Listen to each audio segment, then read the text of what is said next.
terkecuali berselawatnya umat kepada baginda Nabi Shallallahu Alaihi Wasallam. Maka ketika baginda Nabi Shallallahu Alaihi Wasallam dalam perjalanan Isra wal Mi'rajnya, Nabi Shallallahu Alaihi Wasallam bertemu dengan malaikat.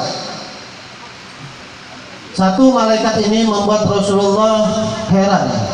Satu malaikat ini membuat Rasulullah kagum dan bertanya kepada Sayyidina Jibril alaihissalam, wahai malaikat, apa tugasnya malaikat ini?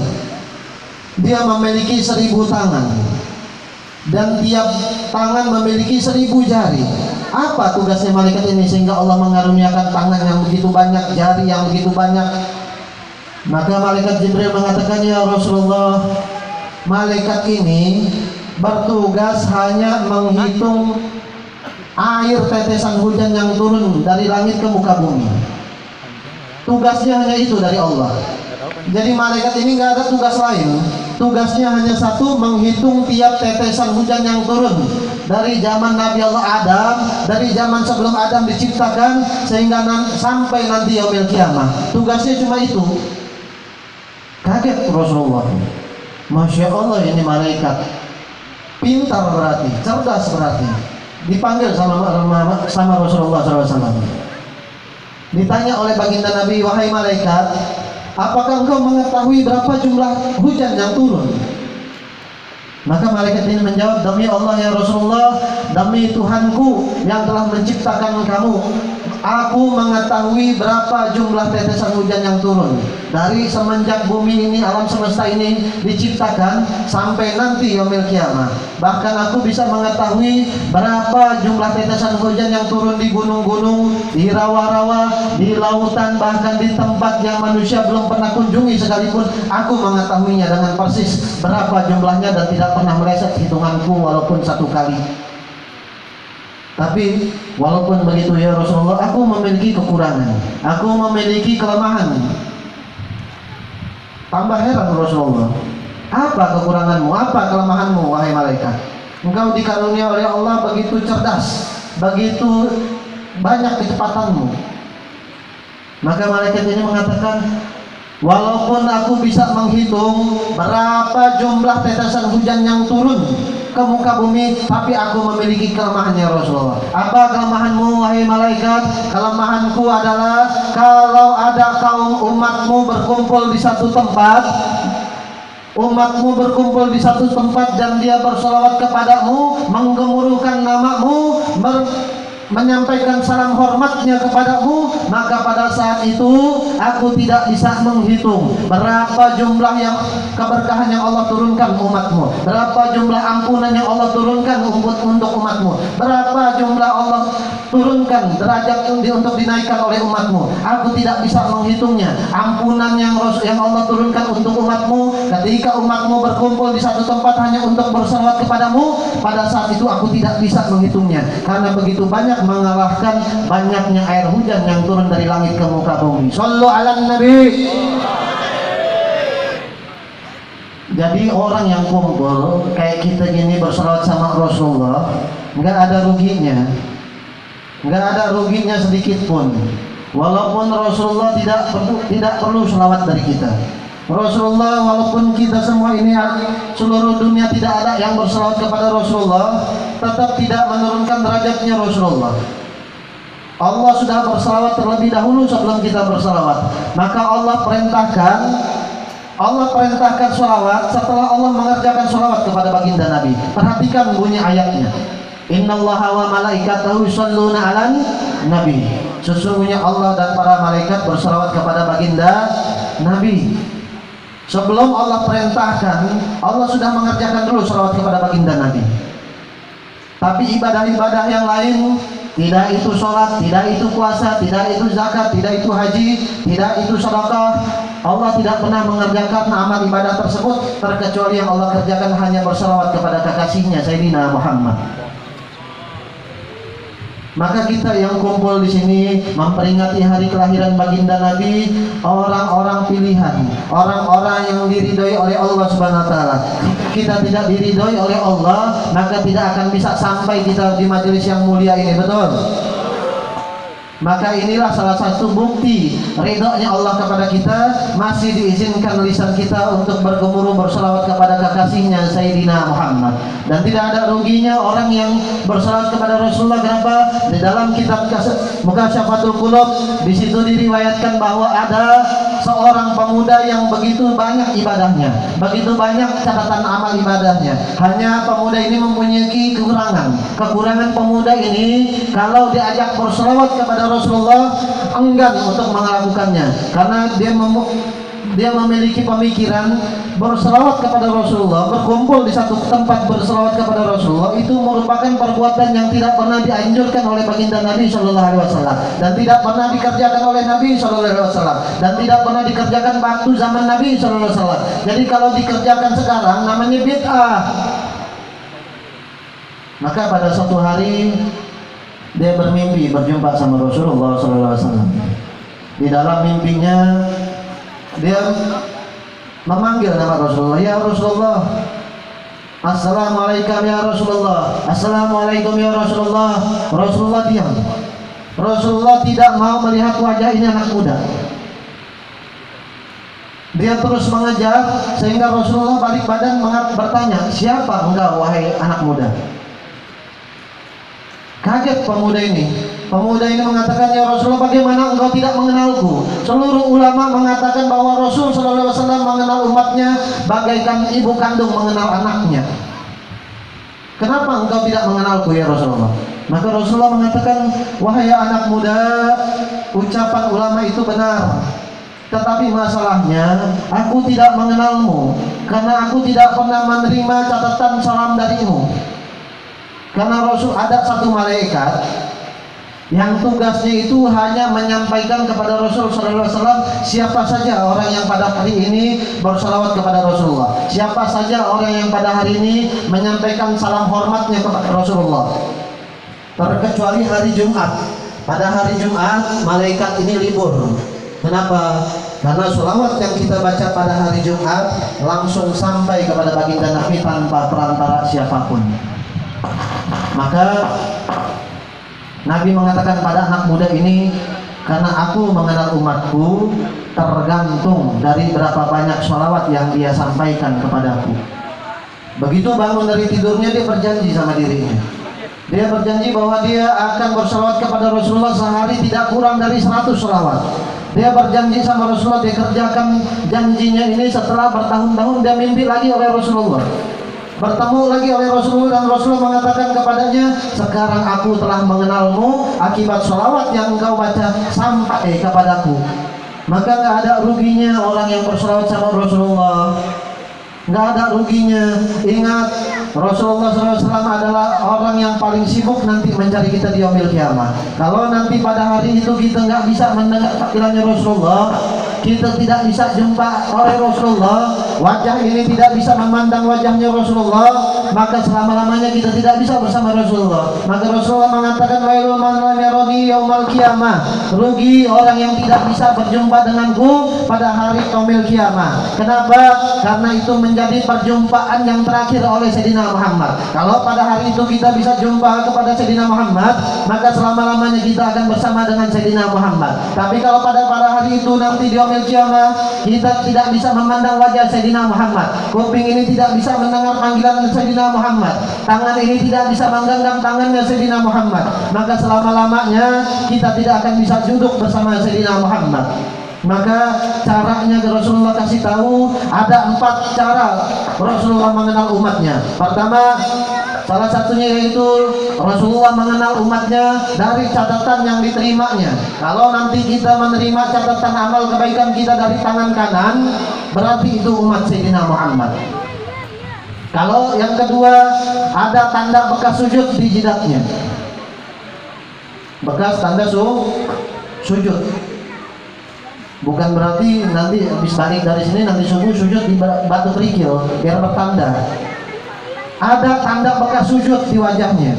Yang ketiga, ada cahaya yang berjalan di depannya. Kalau nanti di depan kita ada cahaya yang berjalan, berarti kita itu tandanya umat Sayyidina Muhammad. Dan yang keempat, Rasulullah katakan, aku mengenal umatku dari banyaknya sholawat yang ia lantunkan untukku, dari berapa banyak sholawat yang ia ucapkan untukku, dari berapa banyak sholawat yang ia sampaikan kepadaku. Aku mengenal umatku dari sholawat yang dia baca kepadaku. Maka tidak ada ruginya orang yang mengadakan acara-acara seperti ini. Nggak ada ruginya. Ini belum seberapa. Ini belum seberapa dibandingkan pengorbanannya Rasulullah kepada kita semua. Rasulullah berkorban untuk kita melebihi dari segala macam yang ada di muka bumi ini. Ibu bapak kita berkorban banyak untuk kita apa tidak? Banyak apa tidak berkorbannya orang tua kita nih? Banyak. Tapi Rasulullah lebih banyak daripada orang tua kita. Rasulullah lebih banyak. Rasulullah tidak ada yang menangisi kita selama 40 hari berturut-turut kecuali Sayyidina Muhammad. Tidak ada yang menangisi kita, memikirkan keselamatan kita di saat detik-detik terakhir hidupnya, saat dicabut nyawanya, masih sempat memikirkan umatku, bagaimana nanti umatku, bagaimana nanti umatku, bagaimana nanti umatku. Aku tidak bisa pergi sebelum Allah memberikan jaminan kepadaku untuk umatku. Maka Allah menyampaikan kepada Sayyidina Jibril, wahai Jibril, katakan kepada kekasihku Muhammad bahwa umatnya akan masuk surga, dan surga tidak akan ditempati oleh siapapun, tidak akan dimasuki oleh siapapun sebelum umat kekasihku Sayyidina Muhammad masuk ke dalamnya. Ini jaminan dariku, katakan kepada kekasihku. Baru Rasulullah senyum, baru Rasulullah tenang, baru Rasulullah legowo. Sebelumnya Rasulullah masih pikiran. Sebelumnya Rasulullah masih menangis mikirin kita ini nanti bagaimana umatnya. Maka saat sakratul maut, Rasulullah minta pelan-pelan, nanti engkau wahai malaikat maut, kalau engkau mencabut nyawa umatku, tolong cabut dengan perlahan-lahan dan lemah lembut. Maka malaikat mengatakan, satu syaratnya ya Rasulullah, aku bisa mencabut nyawa umatmu dengan perlahan-lahan, asalkan satu syaratnya, engkau hadir. Engkau hadir ya Rasulullah. Kalau engkau hadir saat aku ingin mencabut nyawa umatmu, aku bisa mencabut nyawa umatmu seperti aku mencabut nyawa para nabi-nabi yang lain. Ini janjiku kepadamu wahai Rasulullah. Maka orang-orang salafun soleh, para aulia-aulia mengajarkan kalau orang lagi sakratul maut diiringi bacaan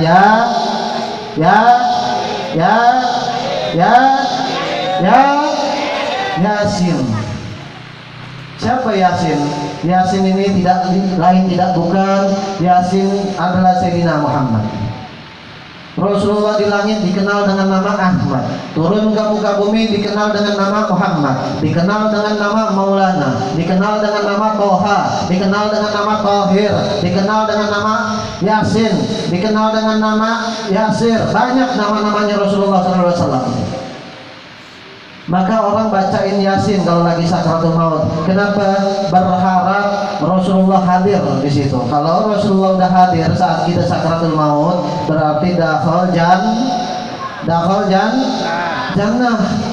Maka nggak usah ikutin, nggak usah dengerin kalau ada orang bilang nggak ada orang mati dibacain Yasin. Nggak ada zaman Nabi. Nggak ada zaman Nabi orang mati kita bacain tahlil, nggak ada. Nggak ada zaman Nabi orang mati habis itu kita ngadain 7 harian, nggak ada.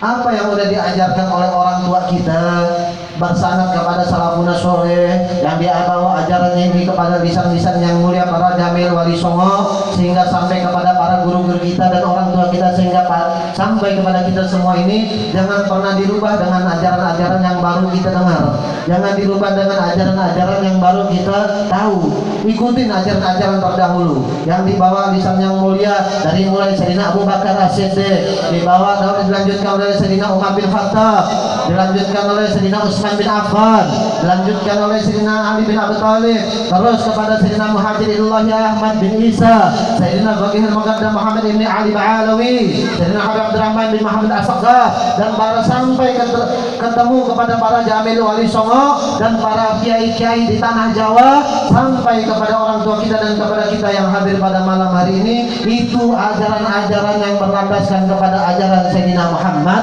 Jangan pernah dirubah, jangan pernah ditinggalkan hanya dengan ajaran-ajaran yang baru kita kenal lalu kita tinggalkan ajaran-ajaran yang sudah dibawa nenek moyang kita. Jangan. Paham? Itu kemuliaan orang yang bersalawat kepada Rasulullah.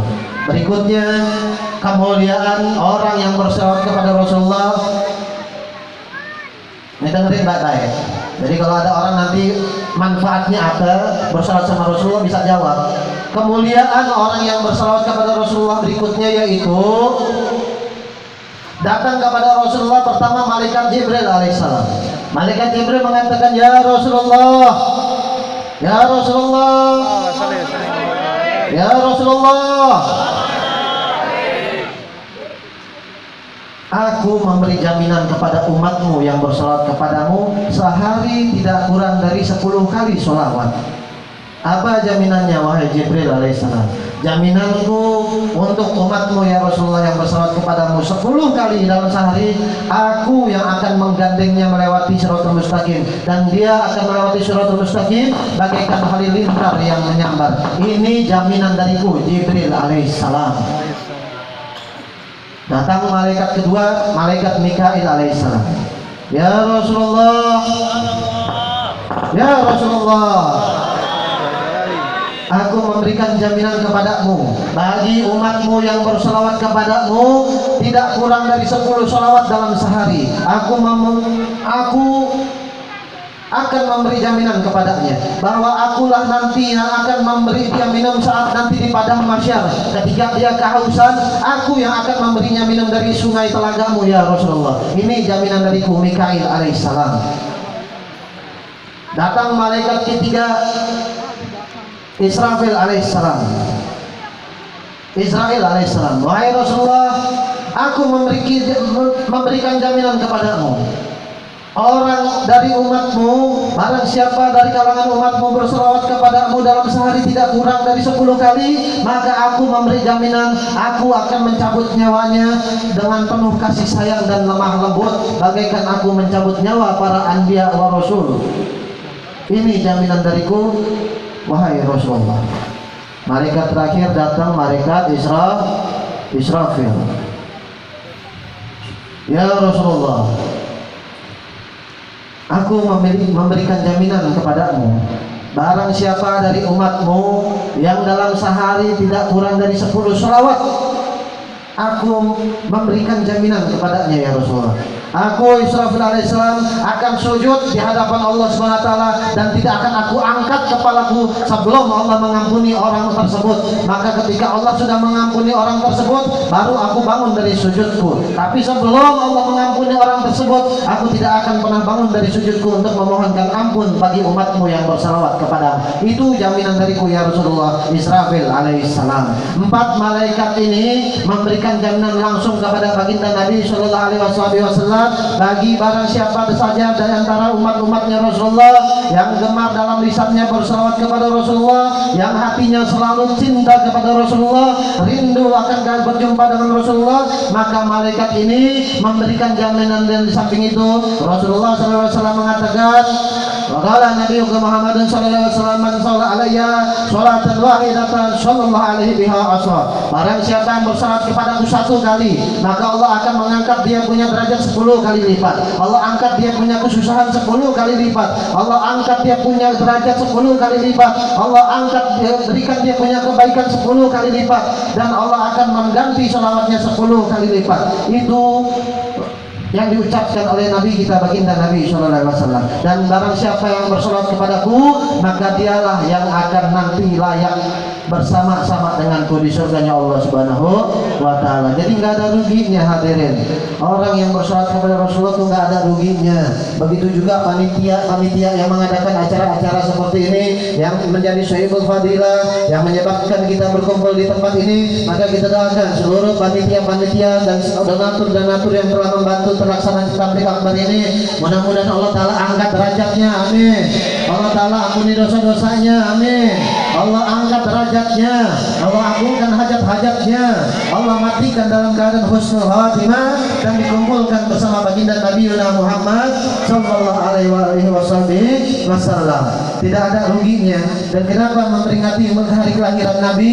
Orang yang tidak suka dengan kelahiran Nabi sallallahu alaihi wasallam secara tidak langsung dia tidak suka dengan kelahirannya baginda Nabi sallallahu alaihi wasallam. Ketahuilah bahwa Abu Lahab Abu Lahab sempat berbicara kepada sahabat-sahabatnya, aku memiliki kebencian yang begitu dalam kepada Muhammad, aku memiliki kebencian yang dalam kepada Muhammad, tetapi ketahuilah aku tidak mau memandang wajah Muhammad, dan aku setiap kali aku berpapasan kepada oleh Muhammad, aku tidak mau memandang wajahnya. Aku selalu membuang wajahku, bukan karena aku takut, bukan karena aku benci, tapi kalau jika aku memandang wajah Muhammad, setiap kali aku memandang wajah Muhammad, timbul rasa cinta di hatiku kepada Muhammad. Kalau sudah timbul cinta di hati kepada Muhammad, aku khawatir akan bisa mengikuti ajarannya Muhammad, karena aku setiap memandang wajah Muhammad selalu merasakan ketenangan, selalu merasakan cinta, selalu merasakan kedamaian. Maka aku tidak pernah berani memandang wajah Muhammad karena aku takut timbul cinta di hatiku kepada Sayyidina Muhammad. Itu Abu Lahab membuat pengakuan seperti itu. Lalu kita ini umatnya bagaimana? Bangga apa tidak? Bangga apa tidak? Bangga apa tidak? Nggak ada nabi-nabi lain yang sepeduli Sayyidina Muhammad. Ketika rahangnya patah, muka udah berdarah-berdarah, darah udah jatuh-jatuh, masih Rasulullah tahan itu darah, nggak mau darah itu menetes satupun di bumi Taif. Ketika ditanya oleh sahabat, kenapa engkau menampung darahmu ya Rasul? Apa jawaban Rasulullah? Kalau darah ini menetes di bumi Taif, maka aku khawatir para malaikat akan membalikkan kampung ini, para malaikat akan membalikkan gunung-gunung ini sehingga menenggelamkan Taif. Maka aku tidak mau mereka tersiksa, mereka nanti akan binasa, karena aku berharap ada nanti di antara mereka dan ataupun seterusnya anak cucu mereka yang beriman kepada aku. Itu Sayyidina Muhammad. Kepada orang yang kafir aja Sayyidina Muhammad ini begitu peduli, apalagi kita yang sebagai umatnya, apalagi kita sebagai umatnya.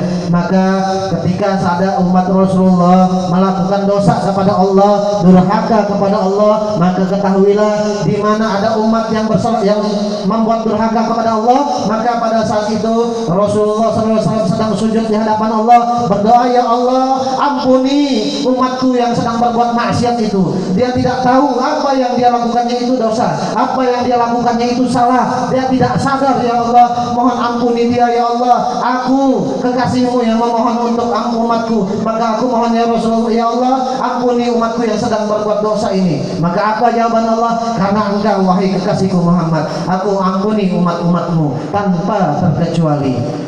Maka nggak ada yang peduli sama kita melebihi pedulinya Rasulullah. Tidak ada yang sayang sama kita melebihi sayangnya Rasulullah. Bahkan Nabi Adam alaihissalam pun berkata, ada 4 kemuliaan yang Allah berikan kepada umat Rasulullah sallallahu alaihi wasallam, dan 4 kemuliaan ini Allah tidak berikan kepadaku. Ini Nabi Adam yang ngomong nih. Tahu Nabi Adam? Tahu? Tahu Nabi Adam? Sotoy. Mau udah pernah ketemu? Tahu Nabi Adam? Sotoy. Mau udah pernah ketemu? Tahu Nabi Adam? Tahu Nabi Adam? Nabi Adam terbuat dari apa? Tercipta dari apa? Hah? Tanah. Tanah. Sengketa apa enggak tanahnya? Enggak. Nabi Adam mengatakan ada 4 kemuliaan yang Allah berikan kepada umat Sayyidina Muhammad, dan 4 kemuliaan ini Allah tidak berikan kepadaku. Yang pertama, taubatku hanya diterima di kota Mekah, sedangkan umat Sayyidina Muhammad diterima taubatnya di mana saja mereka berada. Yang kedua, dulu aku ini berpakaian waktu di surga, tetapi ketika aku durhaka kepada Allah, Allah membuat aku telanjang. Tapi umat Sayyidina Muhammad, mereka durhaka kepada Allah dengan telanjang, tetapi Allah tetap memberi mereka pakaian. Yang ketiga, dulu aku bersama-sama dengan istriku berada di surga, tetapi ketika aku durhaka kepada Allah, Allah memisahkan aku dari istriku. Tetapi umat Sayyidina Muhammad, mereka durhaka kepada Allah, tapi Allah tidak pernah memisahkan mereka dari istri mereka. Dan yang terakhir, keempat, dulu aku berada di surga, Tetapi ketika aku durhaka kepada Allah, Allah menendangku keluar dari surga. Tetapi umat Sayyidina Muhammad, mereka banyak melakukan durhaka, mereka banyak berbuat maksiat, tetapi apa? Janji Allah tetap akan mengampuni dia dan memasukkan umat Sayyidina Muhammad ke surga selama umat Sayyidina Muhammad mau mengakui dosanya dan bertobat, tidak akan mengulangi lagi perbuatannya, maka tidak ada yang tidak masuk surga. Seluruh umat Sayyidina Muhammad semuanya akan masuk surga. 4 kemuliaan ini Allah berikan hanya untuk umat Rasulullah, tidak Allah berikan kepada nabi-nabi yang lain ataupun kepada umat-umat nabi yang lain. Jadi banggalah menjadi umat Sayyidina Muhammad, banggalah kita semua menjadi umatnya Rasulullah, yang mana Rasulullah ketika tulangnya patah, rahangnya retak, sedang di atas gunung Jabal Uhud, ketika sudah terpojok, nyawanya udah di ujung tanduk, sahabat-sahabat berkata, ya Rasulullah, doa minta keselamatan oleh kita, karena para nabi memiliki doa yang mustajab. Kullu anbiya nabi, setiap nabi memiliki satu doa yang diterima oleh Allah, satu doa yang paling mustajab. Tapi apa jawaban Rasulullah? Aku tidak mau gunakan doaku untuk sekarang ini, nanti aku gunakan doaku nanti untuk diambil kiamat, untuk menolong seluruh umatku tanpa terkecuali. Maka Rasul mengatakan, tuba, beruntung, summa tuba, sungguh beruntung umat yang akan lahir setelah aku tiada, dia beriman kepadaku tanpa ia pernah melihatku, tanpa ia pernah sholat bersamaku, tanpa ia pernah memandang wajahku, tanpa ia pernah berjabat tanganku, tetapi mereka selalu cinta hatinya kepadaku, selalu rindu hatinya ingin berjumpa denganku. Maka umat itulah yang akan beruntung, dan aku sangat ingin berjumpa dengan umat-umatku yang akan lahir di akhir zaman nanti. Inilah Rasulullah sudah merindukan kita sebelum kita merindukan Rasulullah SAW. Rasulullah sudah sangat mengagung-agungkan kita, sudah sangat merindu-rindukan kita. Bahkan Rasulullah sudah menangisi kita bertahun-tahun. Rasulullah menangisi kita, walaupun Rasulullah belum pernah jumpa dengan kita, tapi Rasulullah selalu rindu ingin berkumpul dengan umat-umatnya. Sehingga saya murid anak beliau Sayyidatina Fatimah Zahra bertanya oleh Rasulullah, ya Abah, di mana nanti aku akan bertemu denganmu? Karena nanti manusia begitu banyak di padang mahsyar. Bagaimana aku bisa berjumpa denganmu ya Abah? Maka apa jawab Rasulullah? Wahai putriku Fatimah, kamu nanti akan berjumpa denganku ketika aku memberi minum umatku dari telaga Kausar. Ketika aku menyuapi umatku minuman dari telaga Kausar, di situ baru kamu bertemu denganku. Jadi yang Rasulullah cari pertama kali nanti di padang mahsyar, kita ini umatnya. Rasulullah pergi cari, nangis, bertanya oleh Nabi Adam, di mana? Aina ummati, di mana umatku wahai Adam alaihissalam? Umatmu di belakang ya Rasulullah. Mereka berjalan bertati-tati, nangis. Rasulullah kejar, lari gitu. Bertemu lagi Nabi Ibrahim, aina ummati, umatmu di belakang ya Rasulullah. Mereka sedang susah payah berusaha. Makin nangis lagi Rasulullah, ngejar lagi kita sampai bertemu Nabi Isa, di mana umatku wahai Isa alaihissalam? Di mana umatku? Aku ingin menolong umatku. Umatmu ada di belakang ya Rasulullah. Mereka sedang dalam keadaan kesusahan. Akhirnya Rasulullah naik di atas bukit yang tinggi menangis, wahai umatku, datanglah kepadaku, aku akan menolongmu semua, aku akan menolongmu, aku akan memberikan syafaat kepadamu, datanglah kepadaku. Rasulullah menyamperin kita satu persatu, narik kita, ngasih minum kita. Itu tanda sayangnya Rasulullah sama kita. Maka apa yang bisa kita banggakan, apa yang bisa kita hadiahkan untuk Rasulullah? Gak ada. Seberapa banyak sholawat yang kita baca, sampai mulut berbusa-busa, tetap gak akan bisa mengalahkan pengorbanan sahabat-sahabatnya Nabi. Maka apa yang bisa kita banggakan, apa yang bisa kita persembahkan untuk Rasulullah? Cuman ini. Jadi kalau mau bikin Rasulullah tersenyum, cuma bersalawat kepada Rasulullah. Orang yang bersalawat dengan hati ikhlas, maka itulah orang yang dirindukan oleh Rasulullah. Ini ada hadron ya? Ini ada hadron ya? Ada. Maka saya mau tanya terakhir sebelum menutup. Semua yang hadir di sini mau membuat Rasulullah tersenyum? Mau membuat Rasulullah bahagia? Mau membuat Rasulullah mengatakan di depan nabi-nabi yang lain, lihatlah umatku yang aku rindukan, mereka bersalawat kepadaku. Mau bikin Rasulullah senyum, mau? Maka bersalawat kepada Rasulullah SAW agar Rasulullah SAW tersenyum lebar di antara nabi-nabi yang lain, karena umatnya sedang berkumpul bersalawat bergemuruh menyelawatkan kepada Sayyidina Muhammad SAW. Salatullah salam